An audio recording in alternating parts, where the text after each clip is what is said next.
মেলেনি আবাস। শালকুমার মোড়ে আন্দোলনে নামলেন প্রতিবন্ধীরা। বাংলার বাড়ি আবাস প্রকল্পে প্রতিবন্ধীদের বঞ্চিত করা হয়েছে।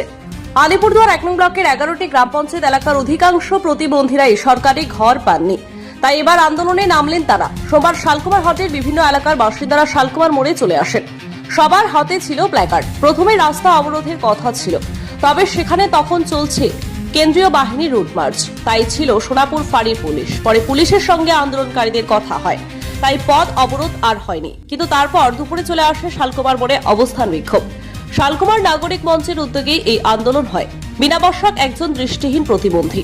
তিনি জানান, ভাঙাচোরা ঘরে থাকি, বাবা মা কেউই নেই, তবু সরকারি ঘর পাইনি, তাই আন্দোলনে এসেছি। আমাকে সরকারি ঘর দিতে হবে। নাগরিক মঞ্চের কনভেনার দুলাল অধিকারী বলেন, নির্দেশিকায় স্পষ্ট আছে যে প্রতিবন্ধীদের সরকারি ঘর দিতে হবে, কিন্তু এই ব্লকে প্রতিবন্ধীদের ঘর থেকে বঞ্চিত করা হয়েছে। ঘর নিয়ে দুর্নীতি হয়েছে, তাই আন্দোলন হচ্ছে।